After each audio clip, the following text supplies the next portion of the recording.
নমস্কার বন্ধুরা, আমি অরিজিৎ। তোমাদের সকলকে অরিজিৎ ম্যাথসে স্বাগত।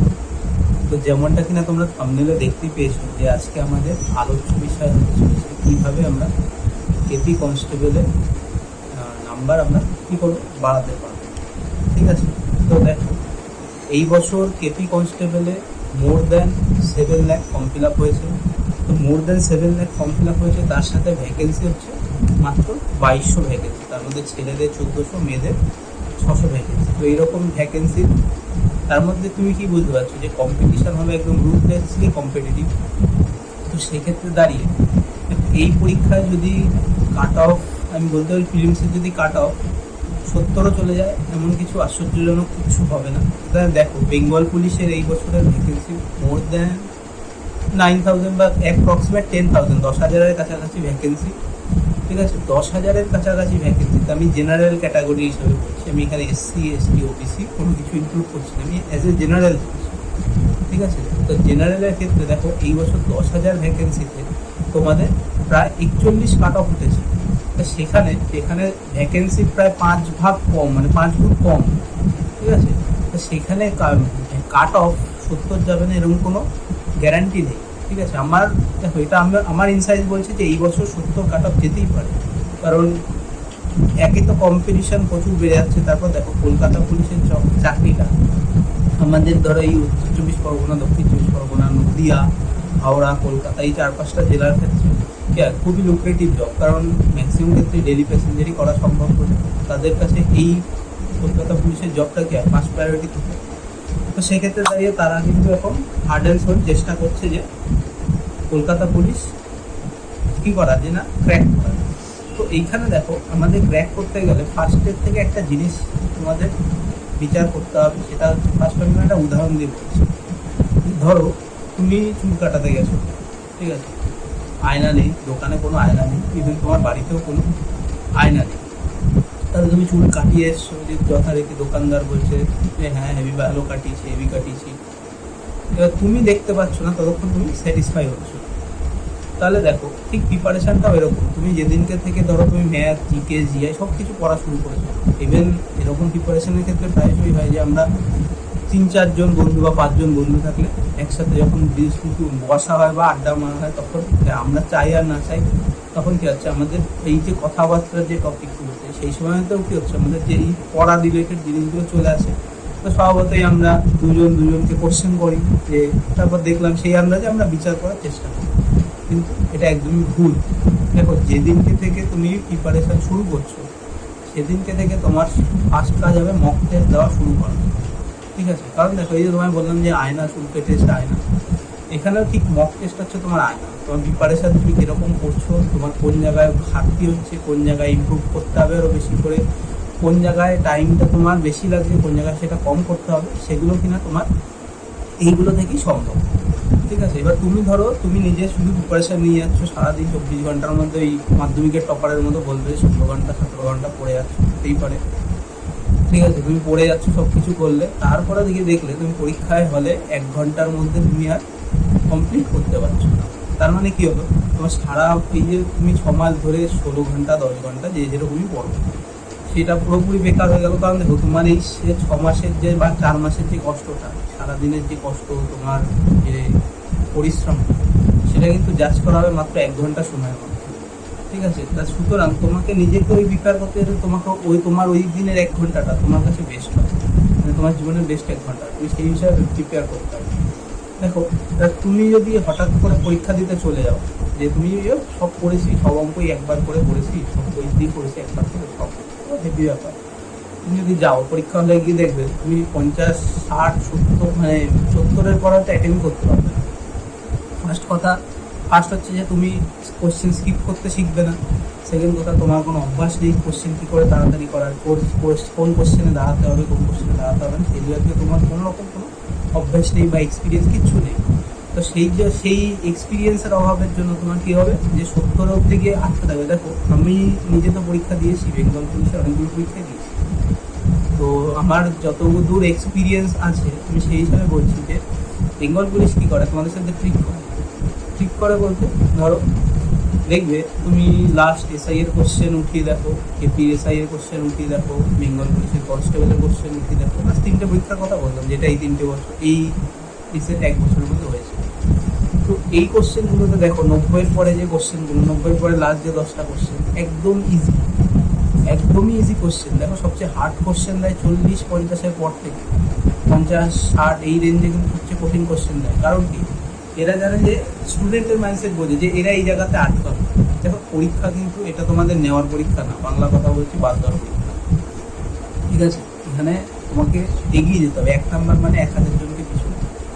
এবার তোমাদেরকে সেই জায়গায় তোমাদের আগের থেকে প্রিপারেশান নিতে হবে কী করে আমি সেই যে মানে দেখো একদম কোশ্চেনের লাস্ট অবধি তোমাকে দেখতেই হবে। যদি লাস্ট অবধি না দেখতে পারো তাহলে সেক্ষেত্রে ধরো তুমি প্রথমে 40 থেকে 50 10টা কোশ্চেন পারলে না, তুমি তো মাথা খারাপ। এবার তারপরে তুমি গেলে আস্তে আস্তে পিছন দিকে, দেখলে তুমি 70-এর পরে আর পাচ্ছ না। তারপর তুমি যখন বাড়িতে এসে দেখলে 80, 95, 85 পরে 15টা কোশ্চেন বা 10টা কোশ্চেন তুমি পাচ্ছ। তাহলে এই যে তখন যে আক্ষেপটা হবে, সেই আক্ষেপটা যাতে না হয় তার জন্যই দেওয়ার উচিত মক টেস্ট। মক টেস্ট কোথা থেকে দেবে, কীভাবে দেবে, তোমাদের যেরকম খুশি দিতে পারো, মার্কেটে অনেক বই পাওয়া যায়, সেগুলো থেকে দিতে পারো, কিন্তু সেগুলো অতটা রিলেভেন্ট না। ম্যাক্সিমাম কোশ্চেন কিছু ক্ষেত্রে বিলো দ্য মার্ক হয়, কিছু ক্ষেত্রে একদম মানে এক্সট্রাঅর্ডিনারি হয়ে যায়, এক্সট্রাঅর্ডিনারি খুব কম হয়, ম্যাক্সিমাম ক্ষেত্রে বিলো দ্য মার্ক হয়, ঠিক আছে? তোমরা এই অনলাইনে টেক্সটবুক দেখতে পারো। আর না হলে আমি এই আগস্টের 17 তারিখ 15 তারিখের পর থেকে তোমাদের জন্য মাসে 4টে মানে উইকলি একটা করে মক টেস্টের অ্যারেঞ্জ করবো, ঠিক আছে? তো এই অ্যারেঞ্জমেন্টটা কোথায় হবে? অ্যারেঞ্জমেন্টটা হবে টেলিগ্রাম চ্যানেলে অরিজিৎ ম্যাথসের নিচে, তোমরা ডেসক্রিপশন বক্সে পেয়ে যাবে। তো এইখানে কিভাবে পরীক্ষাটা নেব দেখো আমি বলে দিচ্ছি যে আমি তোমাদেরকে পিডিএফ মারফত যে কোশ্চেনটা আমি যে বাড়িতে যে অনলাইন ব্যাচ আছে, ওই অফলাইন ব্যাচ আছে, অফলাইন ব্যাচে তো তারা তো যাই ফিজিক্যালি দেবে, সামনের বসে পরীক্ষা দেবে, সেটা তো কোনো সেই কোশ্চেনই তোমাদেরকে আমি অনলাইনে দেবো, ঠিক আছে? তোমাদের কাজ হবে, দেখো অনলাইনে ব্যাপারটা কি হচ্ছে, সামনে স্টুডেন্ট যখন থাকে বসে, ধরো 10 জন বসে আছে, আমি তাদের উপর কন্ট্রোল করতে পারবো যে কেউ কারোটা দেখে লিখছে কি দেখে লিখছে না, টাইম 1 ঘন্টার মধ্যে কমপ্লিট হচ্ছে, তাদের কাছে আমি সামনে বসে থাকতে পারি, বলতে পারবো যে তোর এই জায়গাটায় সমস্যা, তোর এই জায়গাটায় সমস্যা, বলে দিতে পারি, ঠিক আছে? কিন্তু অনলাইনের ক্ষেত্রে সবার আগে নিজেকে অনেস্ট হতে হবে নিজের কাছে, যে আমি কোশ্চেন দেখো এরকম না যে ফ্রিতে পাচ্ছি বলে কোশ্চেন হেলাপ করে। দেখো আগের বছর আমি 10খানা মক টেস্ট নিয়েছিলাম, আমি হয়তো কখনো বলিনি বা আমি বলার প্রয়োজন মনে করিনি যে ওখান থেকে হুবহু কোশ্চেন পরীক্ষায় এসেছে। তারপরে কি আমরা ধরো এসআই যখন পরীক্ষা দিয়েছিলাম, আমরা 6-7 জন বন্ধু আছি, তো আমরা নিজেরাই এরকম মানে গ্রুপ করে পরীক্ষা দিতাম, যে ধরো আজকে আমি কোশ্চেন করছি, তো সবাই আমরা বন্ধু, আজকে আমি কোশ্চেন করছি, কালকে আরেকটা বন্ধু করবে, এরকমভাবে উইকলি 2টো করে মক টেস্ট চলতো। তারপর যখন মক টেস্ট দিয়ে যখন আমরা আসি, পরীক্ষা দিয়ে যখন আমরা আসি, তখন দেখলাম কি হুবহু ওইখান থেকেও কোশ্চেন এসেছে। তাহলে কি বলতো মক টেস্ট, হ্যাঁ কিছু কিছু ক্ষেত্রে আমার মক টেস্ট একটুখানি অঙ্কটা একটু হার্ড হয়ে যায়, কারণ কি অঙ্কটায় ম্যাক্সিমাম নাম্বার তোলে। এবার সবসময় যে হার্ড হয়ে যায় মানে কি, ধরো 30টা অঙ্ক যদি থাকে, তার মধ্যে 20টা অঙ্ক ইজি বা মডারেট থাকবে, 10টা অঙ্ক একটু কঠিন থাকবে বা ট্রিকি থাকে। এখন আমি তো তোমাদেরকে এপি বললে তো সিজিএল টায়ার করে কোশ্চেন দিতে পারি না, তো সেক্ষেত্রে এটা আমার তরফ থেকে আমি এটুকু করতে পারি যে তোমাদের জন্য আমি এই কী বললাম আগস্টের মিড থেকে মানে 15 তারিখের পর থেকে আপ টু তোমাদের এক্সামের ডেট অবধি উইকলি একটা করে, যতদূর আমার প্ল্যান, আমি যতদূর জানি অক্টোবরে সম্ভবত পরীক্ষা হতে পারে, আমি জানি শিওর না, কেউ বলো না যে তুমি বলেছো অক্টোবরে পরীক্ষা, আমিও শুনেছি, আমি সেই মারফতই বলছি, অ্যাজামশানে বলছি যে আমি দেখো নিজে যখন পড়াচ্ছি বাড়িতে, আমি তো সেই অনুযায়ী একটা প্ল্যান করতে হয় যে আমি কত দিনের মধ্যে শেষ করবো বা কিছু কী করবো, সে পরীক্ষা প্রোক্রাস্টিনেট করলে সেটা পড়ে যাবে। কিন্তু সেই হিসাবে আমি কী করেছি না, 10টা মক টেস্ট আমি প্ল্যান করেছি, প্রতি সপ্তাহে একটা, অ্যাটলিস্ট প্রতি সপ্তাহে একটা করে। এবার কোন দিন নেওয়া হবে সেটা আমি তোমাদেরকে পরে জানিয়ে দেবো, কিন্তু অবশ্যই করে তোমরা মক টেস্টগুলো দিই, ঠিক আছে? সে আমার কাছ থেকে দাও না দাও কোনো অসুবিধা নেই, তোমাদের যেখান থেকে খুশি তোমরা মক টেস্ট দিই, কারণ আয়না দেখা কিন্তু খুব জরুরি। নিজের ভুল তুমি যদি নিজে না শুধরাতে পারো, তোমাকে কেউ শুধরে দেবে না। তুমি 10টা মাস্টার মানে এলাকার যত টপ মাস্টার আছে তাদের রাখলেও তোমার কোনোদিন নাম্বার পাবে। যদি তুমি নিজে মক টেস্ট না দাও, সেটা তুমি অ্যানালাইসিস না করো প্রপারলি, তোমাকে আইডেন্টিফাই করতে হবে তোমার খামতিগুলো কোথায়, ঠিক আছে? সেটা যদি যতক্ষণ তুমি নিজে না করতে পারবে, যদি নাম্বার এই বছর 40 থাকে, পরের বছর 40ই থাকবে, ঠিক আছে? খুব বাড়ার চান্স খুব কম। কারণ কি, তুমি তো বারবার একই ভুল করে যাবে। তোমার আমাদের যে ভুল করার একটা প্যাটার্ন, সেই ভুল করারও একটা নির্দিষ্ট প্যাটার্ন আছে, ঠিক আছে? যদি আমরা নিজের ক্ষেত্রে না দেখি তাহলে সেই প্যাটার্ন আমরা কখনোই ব্রেক করতে পারবো না।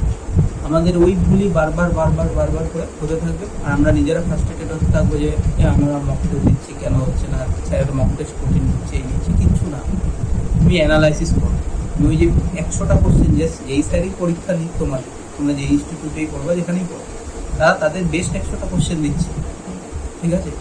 এবার বেস্ট 100টা কোশ্চেন দিচ্ছে, কিন্তু তারা নিশ্চয়ই কিছু ভেবে নিয়েছে যে অঙ্কের এইটা একটা ইম্পর্টেন্ট, হিস্ট্রির এই জায়গা থেকে আসতে পারে বা জিওগ্রাফির এখান থেকে আসতে পারে। তাহলে তোমাদের উচিত হবে, যদি তুমি হিস্ট্রির কোনো একটা পার্ট না পারো, ধরলাম মডার্ন হিস্ট্রি তুমি পারছো না, তোমাকে মডার্ন হিস্ট্রি পার্টটা তোমার থেকে তুলতে হবে। তুমি দেখো তোমার যেহেতু 1 সপ্তাহ গ্যাপে পরীক্ষা হচ্ছে, তাহলে তুমি ধরো এই সপ্তাহে দেখলে যে তোমার মডার্ন হিস্ট্রিতে সমস্যা হচ্ছে, এই সপ্তাহে তুমি দেখলে যে তোমার মডার্ন হিস্ট্রিতে সমস্যা হচ্ছে, তাহলে কি করলে, তুমি আগে মডার্ন হিস্ট্রিটা তুলে নিলে, তারপরের সপ্তাহে দেখলে যে মডার্ন হিস্ট্রি ঠিক আছে, এবার অঙ্কের কোনো একটা জায়গায় সমস্যা হচ্ছে, তুমি সেগুলো তুললে। এবার এমনও হতে পারে একটা সপ্তাহে একটার বেশি 2টো সাবজেক্ট, 3টে সাবজেক্টের সমস্যা হতে পারে, তো তোমাদেরকে সেটা তুলতে হবে নিজের করে। নিজে না তুললে তোমার হয়ে কেউ তুলে দেবে না, ঠিক আছে? কারণ চাকরি তুমিই করবে, মায়না তুমিই পাবে, স্বপ্ন তোমারই পূরণ হবে, খাটতেও তোমাকেই হবে, ঠিক আছে? কেউ তোমাকে হয়ে এসে খেতে দেবে না, তোমাকে নিজেরই করতে হবে। তো এই বলে আজকে আমি আমার বক্তব্য শেষ করছি। যদি তোমাদের কাছে আমার কথা ইনফরমেটিভ লাগে, অবশ্যই লাইক করো, সাবস্ক্রাইব করো, আর নিজের এই যে মক টেস্টের ব্যাপারে যেগুলো বললাম তোমরা বন্ধুদের মাঝখানে শেয়ার করো।